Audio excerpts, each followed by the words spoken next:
I'd like to tell you about the strangest secret in the world. Not long ago, Albert Schweitzer, the great doctor and Nobel Prize winner, was being interviewed in London, and a reporter asked him, "Doctor, what's wrong with men today?"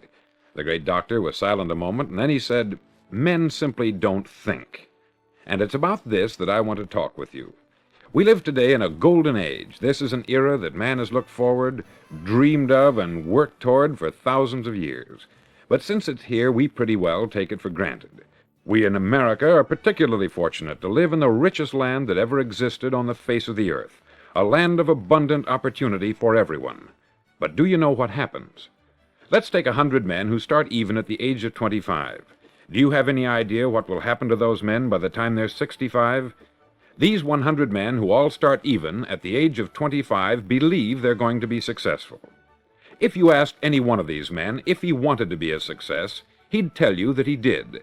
And you'd notice that he was eager toward life, that there was a certain sparkle to his eye, an erectness to his carriage, and life seemed like a pretty interesting adventure to him.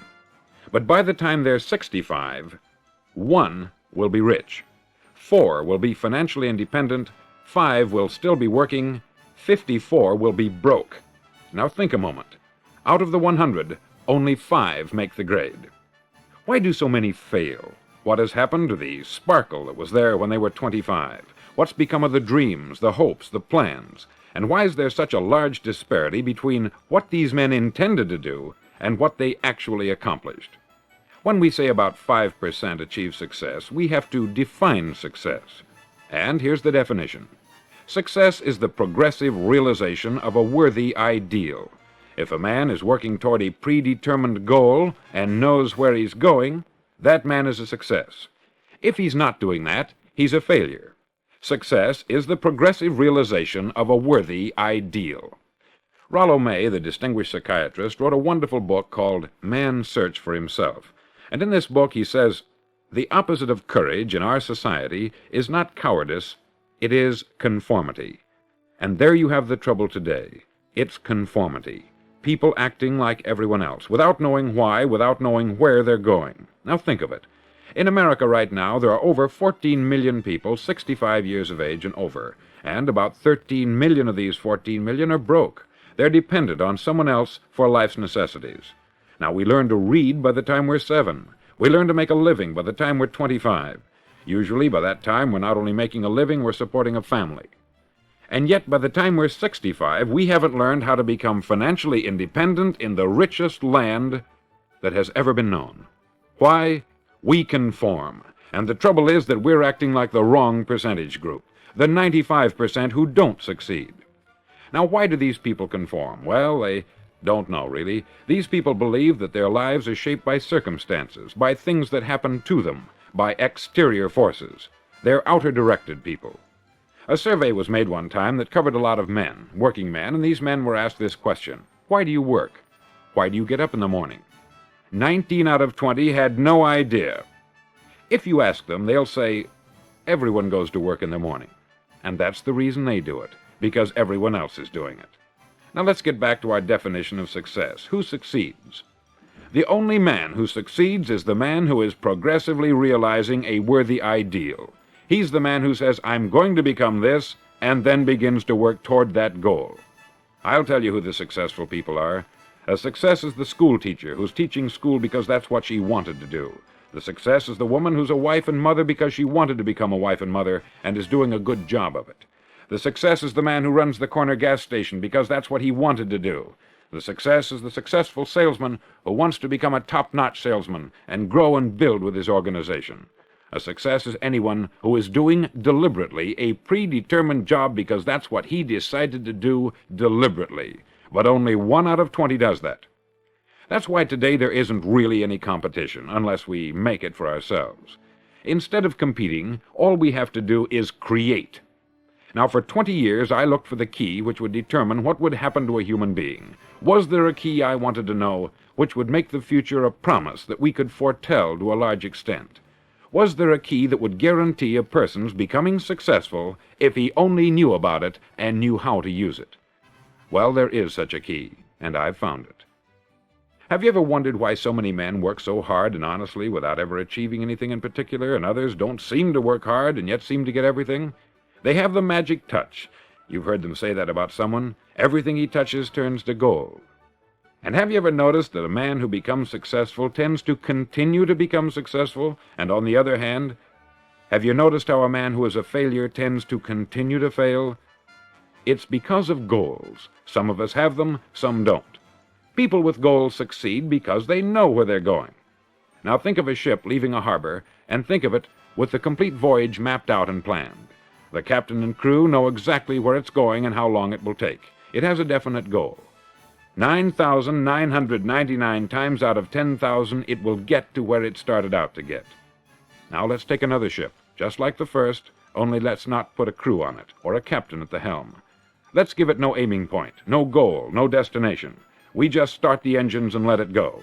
I think you'll agree with me that if it gets out of the harbor at all, it will either sink or wind up on some deserted beach a derelict. It can't go any place because it has no destination and no guidance. It's the same with a human being. Take the salesman, for example.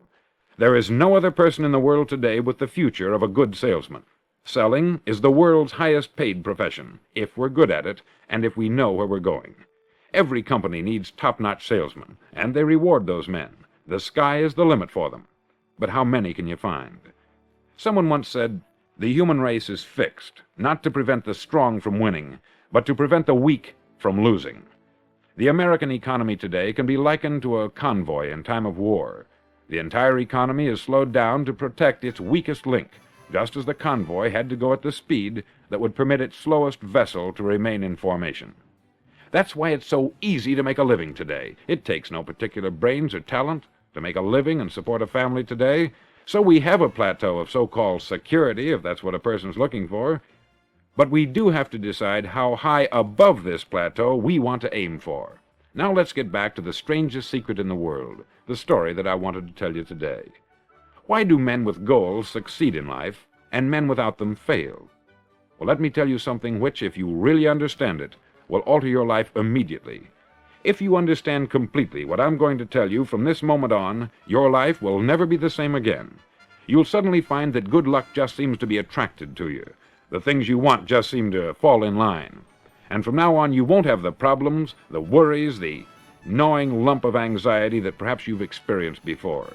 Doubt, fear, well, they'll be things of the past. Here's the key to success, and the key to failure.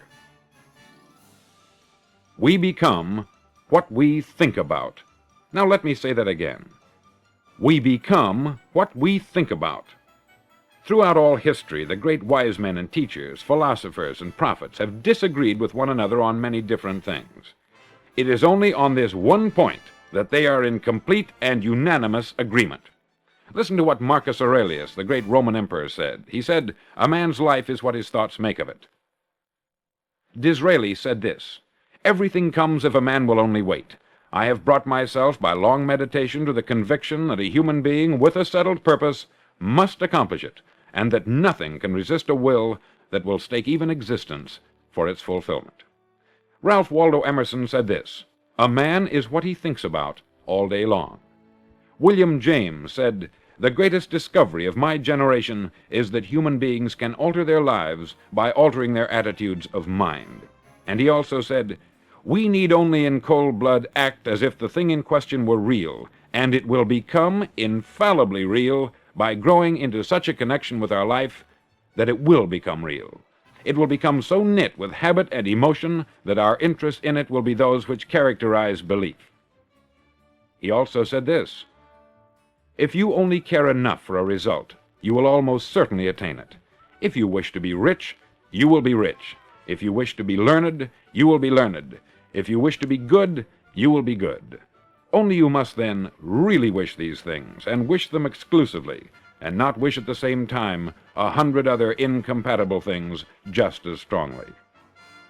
In the Bible you read, in Mark 9:23, "If thou canst believe, all things are possible to him that believeth." Dr. Norman Vincent Peale said this, "This is one of the greatest laws in the universe. Fervently do I wish I had discovered it as a very young man. It dawned upon me much later in life, and I've found it to be one of the greatest, if not my greatest discovery outside of my relationship to God. And the great law, briefly and simply stated, is that if you think in negative terms, you'll get negative results. If you think in positive terms, you will achieve positive results. That is the simple fact which is at the basis of an astonishing law of prosperity and success. In 3 words, believe and succeed.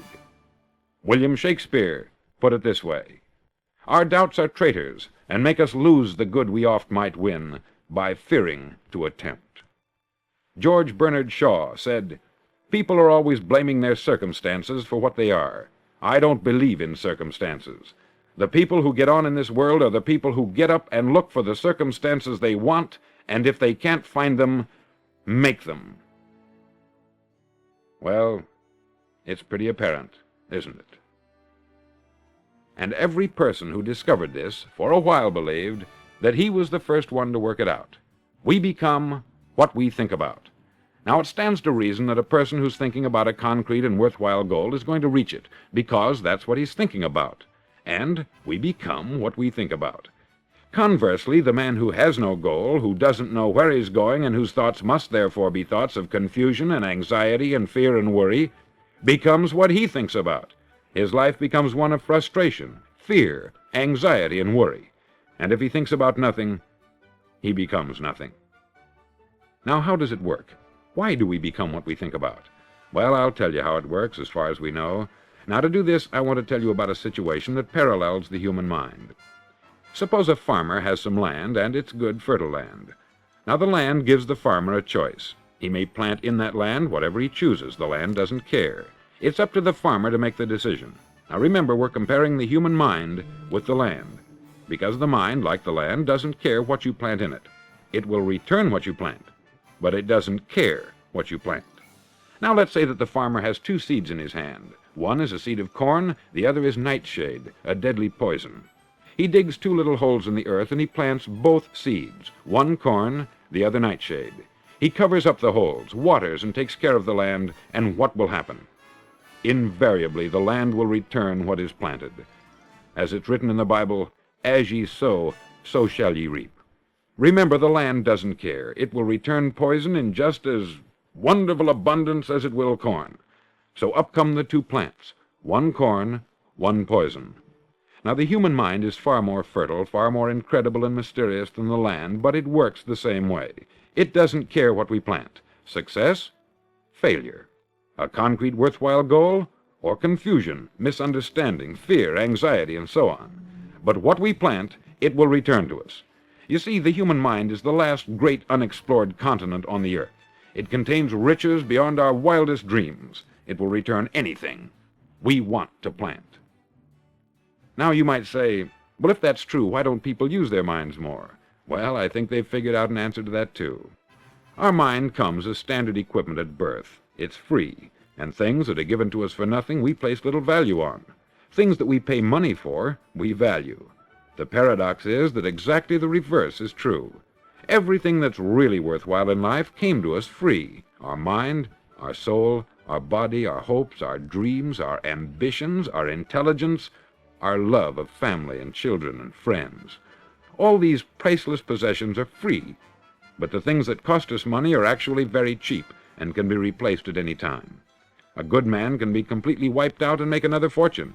He can do that several times. Even if our home burns down, we can rebuild it, but the things we got for nothing, we can never replace.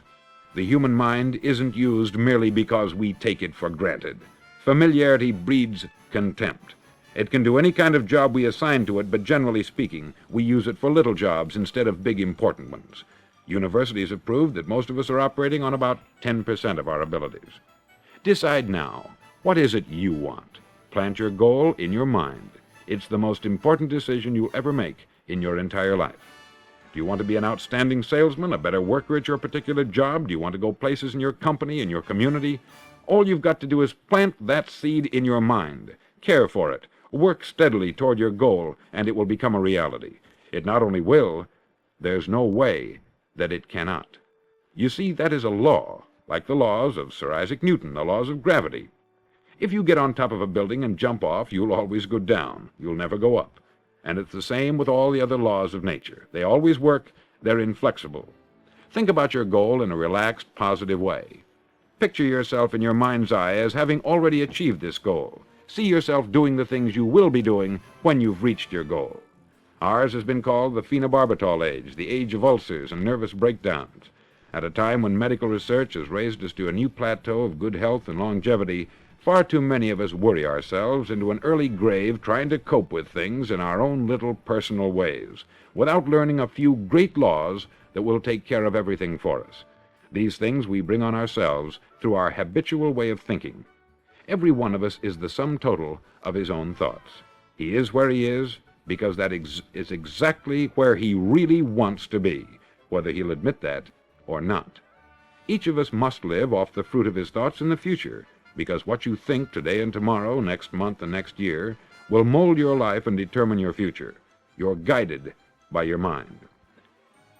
I remember one time I was driving through Arizona and I saw one of those giant earth-moving machines roaring along the road at about 35 miles an hour with what looked like 20 tons of dirt in it, a tremendous, incredible machine, and there was a little man perched way up on top with the wheel in his hands guiding it. And as I drove along, I was struck by the similarity of that machine to the human mind. Just suppose you're sitting at the controls of such a vast source of energy. Are you going to sit back and fold your arms and let it run itself into a ditch? Or are you going to keep both hands firmly on the wheel and control and direct this power to a specific, worthwhile purpose? It's up to you. You're in the driver's seat. You see, the very law that gives us success is a two-edged sword. We must control our thinking. The same rule that can lead a man to a life of success, wealth, happiness, and all the things he's ever dreamed of for himself and his family, that very same law can lead him into the gutter. It's all in how he uses it, for good or for bad. This is the strangest secret in the world. Now, why do I say it's strange, and why do I call it a secret? Actually, it isn't a secret at all. It was first promulgated by some of the earliest wise men, and it appears again and again throughout the Bible. But very few people have learned it, understand it. That's why it's strange, and why, for some equally strange reason, it virtually remains a secret. I believe that you could go out and walk down the main street of your town and ask one man after another what the secret of success is, and you probably wouldn't run into one man in a month who could tell you. Now, this information is enormously valuable to us, if we really understand it and apply it. It's valuable to us not only for our own lives, but the lives of those around us, our family, employees, associates, and friends. Life should be an exciting adventure. It should never be a bore. A man should live fully, be alive. He should be glad to get out of bed in the morning. He should be doing a job he likes to do because he does it well.